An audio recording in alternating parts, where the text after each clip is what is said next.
Hi folks, in this video I'm going to focus on adding interestingness to a simple shape. So interestingness, what really is it? Well, in short, to be redundant, it's making things interesting. Now there are a lot of ways to do that, and I'm going to show you today how to do it through simple blending techniques and adding variety into the inside of a shape. So I've got this background that's got the orange and green sort of blended together a little bit and sort of smudged around. And then I've got this maroon shape here. What I want to do is I want to make the maroon shape, I want to start by having sort of a bright red glow in the center, and then I want to make it darker towards the edges, and I want to make some kind of cracks on the insides of it. So I'm going to start with a bright red color and start in the center of it and blend outward. So I've got my maroon on this layer called layer 4. I'm just going to call it primary 1. And I'm going to make another layer above it and call it primary 2.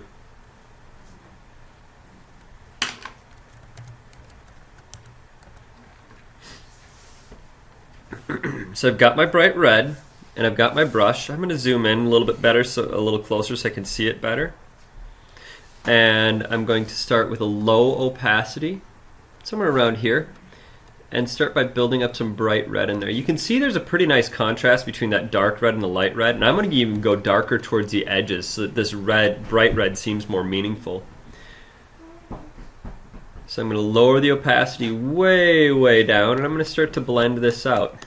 You can see as I make more and more brush strokes, it's going to start to blend that bright spot out. And I'm not going to do it with great uniformity. It's not going to be the same all over the place.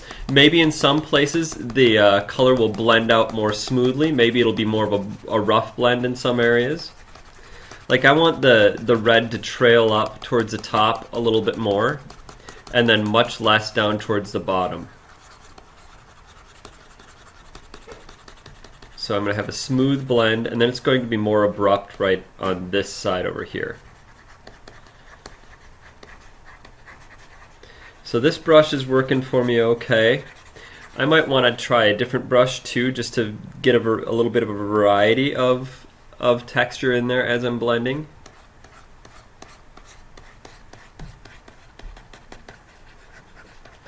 And you can see there's kind of a little bit of a granularity to this brush. There's a texture to it. I'm not always using the standard circular, smooth, zero hardness brush. I'm experimenting with some textured brushes, and I'll show you again in just a minute here how to find different brushes.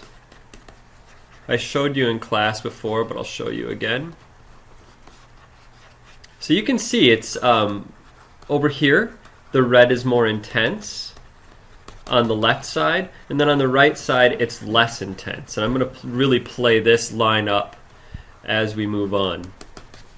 Okay, so I've got a little bit of a subtle blend in there. I think I added too much paint, so I'll probably end up taking some away or painting over it. Now back to the brushes.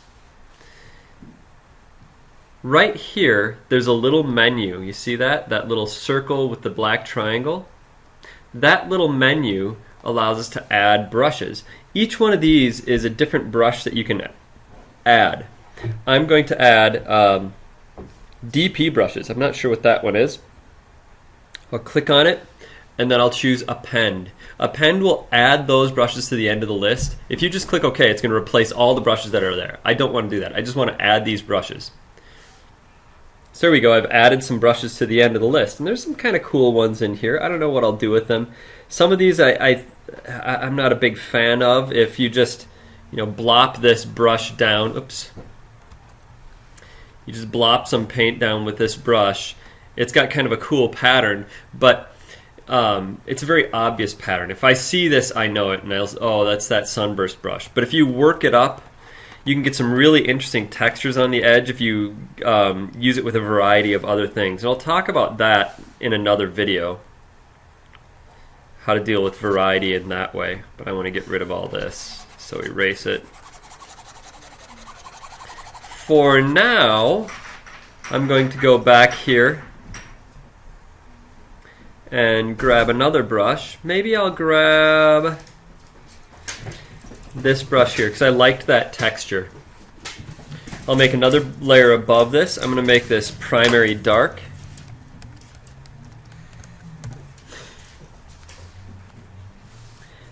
And I'm going to get this dark color. So I've got this eyedropper tool. I can click anywhere and it'll suck up the color that I click on, which is kind of cool. I'm going to suck that color up and go even darker. I'm going to go almost to black there. And I'll find the brush that I wanted, which seems to have gone away. There we go. That's a little bit too much paint. Lower the opacity. I'm going to go down around 10 and just gradually build up some darkness here. Now, like I said before, I wanted to have kind of a hard edge right here. And I'm going to have that hard edge kind of swirl over towards the edge. And then I'll have it blend out through here. But I want this to get pretty dark over here. So I'm going to get a slightly bigger brush now, after I defined that edge. You'll notice that I switch brushes a lot. Switching brushes gives us a variety of different textures and a variety of different feel to the work of art, and I like variety.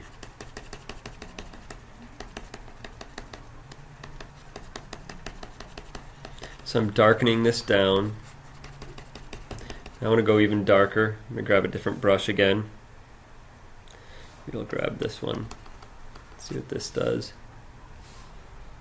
Go a little higher on the opacity. Get a little bit darker paint. Almost to black, but not quite. And just build and build and build. You can see that it's building up texture, but it's not building up a lot of volume to that color. It's not building up a lot of actual heaviness to that color, or opacity to that color. It's staying relatively transparent. So I might need to get a more solid brush too. But you can see it's built up a really nice texture in there. Oops, too much on that one. Lower the opacity way down and gradually do some building.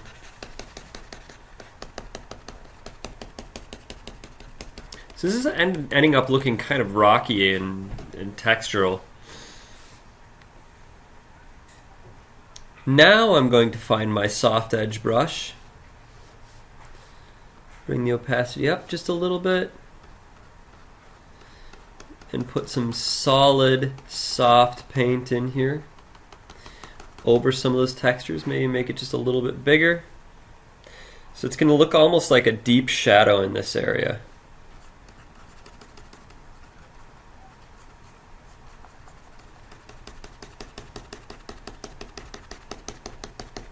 And as I get out to the edge, I want it to get dark, and then I want it to get super, super light right at the edge.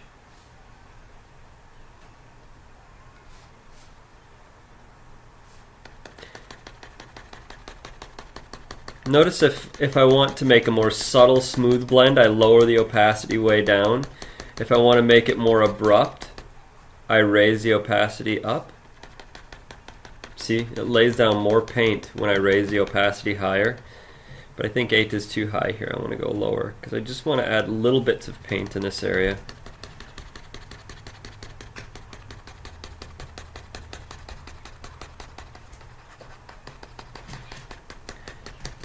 And you'll notice it takes a little while to get these colors to actually build up when you've got such low opacity.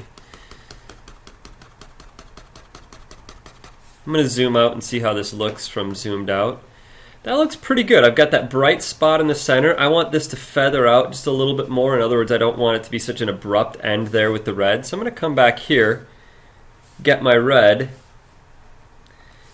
and just gradually add some of that red in there to feather this transition out, make it a little bit smoother.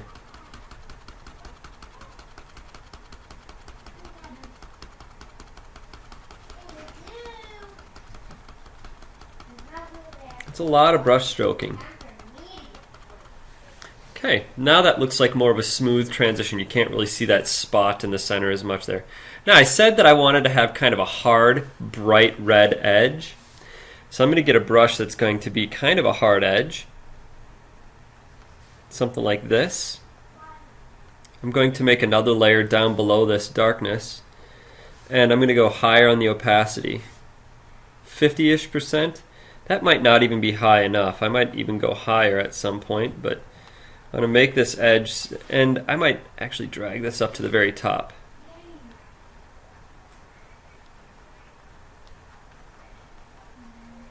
I'm just painting in this edge. I'm going to talk more about edge in another video, but this will give us a start. I just want to have a bright oops, that wasn't what I wanted there. Get my eraser and erase that away. Okay, now this is too much of an abrupt stop at that edge, so I need to feather it out a little bit. So I'm going to get my eraser, go low, low, low on the opacity, and a very small brush, something like this. And I'm going to just try and push that edge away. This might take a long time, so I'm just going to do it in one area. I think I'll do it right down here where the work of art is more developed. I'm going to push that line away. And I might actually come back with a soft-edged paintbrush and bring some red back. So I'm going to go back and forth, pushing and pulling with the eraser and the paintbrush.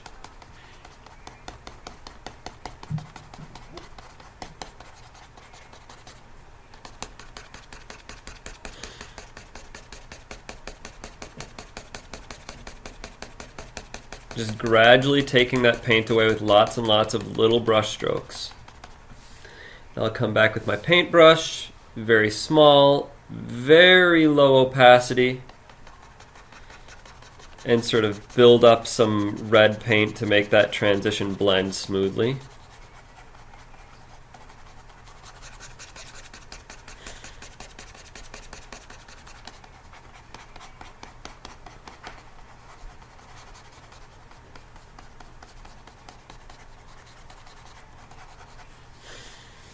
Come back with the eraser, and now I'll get just a soft round brush, because that's really my blending brush. Low opacity, down below 5, and just pull some of that paint away. So you notice I do a lot of going back and forth between colors and erasers and brushes. There we go. Now, if I were to continue with this, I would make the whole edge look like this, really bright at the edge, and then gradually transition into the dark. I might even later make a layer above this that's dark, where I can just bring the black into it a little bit more, or the darkness into it a little bit more. Because the more dark I get at that edge, next to the bright orange, the more meaningful the orange is going to be. In other words, there's going to be a greater contrast, and it's going to be more visible and more intense. I'm going to come back in this orange, zoom in a little bit so I can see it better.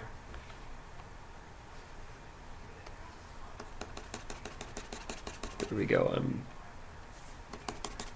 bringing in the really dark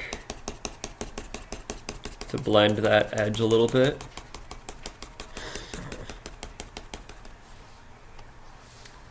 Get my red again. Might even see if there's a brighter red. Yeah, there we go. Super bright red. And I'll get a very small brush. This one, I like this little 11 one a lot.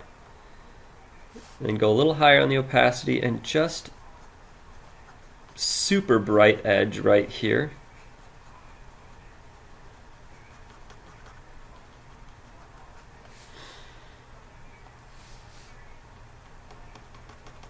And soften it up just a little bit with my eraser.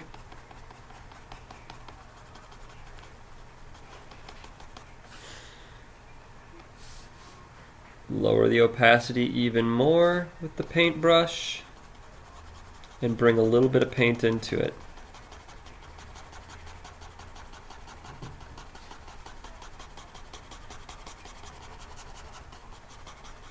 So there you have it. I've got that blended edge where it's super bright right at the edge, and then it blends into the darkness. Now as we go along, you can see I didn't do it anywhere else. I'm going to continue with this in class when I do a demonstration. But I've got that one area done, and I'm going to continue that out throughout the rest of this shape to make it interesting.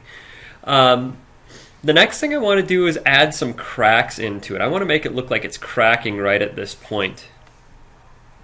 So I might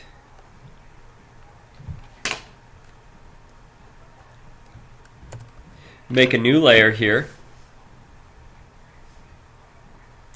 And I'm going to have a very small brush. I think this one is pretty good. I'll start with that. High opacity. And I'm just going to bring in some paint like that. Just kind of like one big long crack. Now that's not finished. That looks really sloppy. It looks like it was just kind of painted in, which it was. There's no real subtlety to it. So what I'm going to do is I'm going to start. What makes a crack interesting is that cracks get wider and narrower in different areas, and they stop at kind of a point. They narrow down until it's a point, and that's kind of how I'm going to work this one up. So I'm going to get a brush with some texture to it and high opacity eraser, and just kind of erase into it so it gets wider and narrower in places. And in some places it almost completely closes off. You can see I'm just cutting into it. I want it to be wider at that point. Maybe wider right there.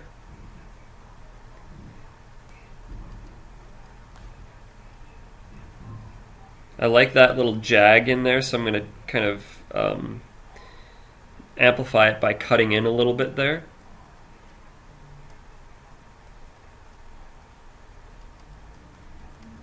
I'm not going to continue with this whole crack because that would take too long, and you can kind of, in your mind, extrapolate outward what I would end up doing and imagine what it's going to look like. And I should be able to finish this in class.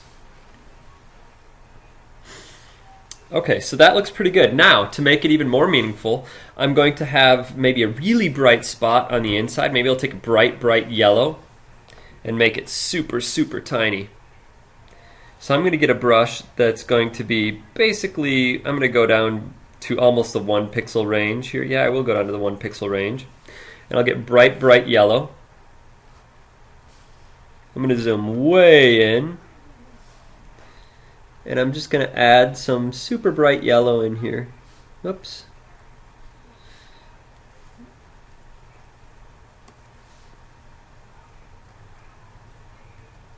Add some super bright yellow in there in some areas, not across the whole thing.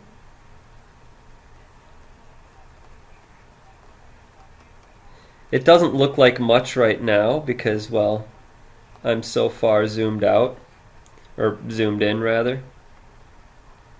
But when I zoom out, you'll see it's going to look kind of cool.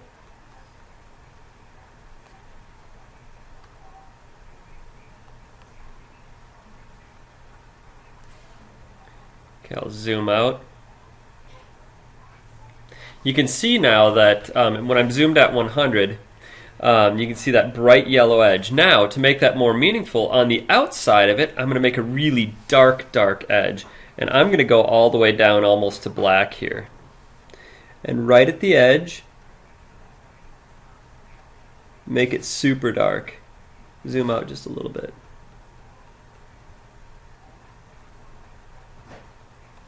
I'm going to make the brush a little bit bigger.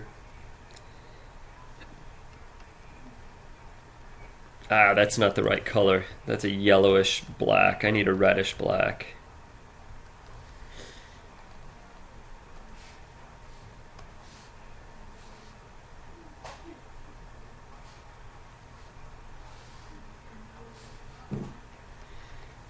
And then right at that edge, make it super, super dark.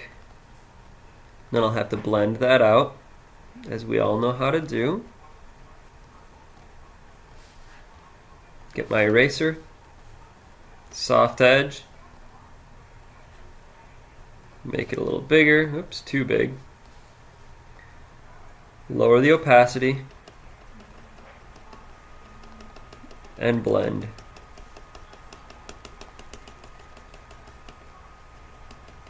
Now, some of this needs some finessing still. I'm doing this just to keep the video a little bit brief, even though it's already getting kind of long. And you'll see me work this stuff up a little bit more in class. But when we zoom out, you can see it's got a nice dark edge. It looks kind of like a crack. I think that's starting to look pretty interesting. We've got that bright red spot in the center. It fades out to the darkness. Over here it gets really dark on a hard edge, and that darkness fades in there. We've got the bright at the edge here, which blends out. I've got some really bright at the edge. I think there's some interesting things going on in this. It still needs a lot of work, but it's a step in the right direction. I hope you can use some of these techniques in your work of art. We want to have a variety of experiences in the interiors of our shapes. I hope you enjoyed.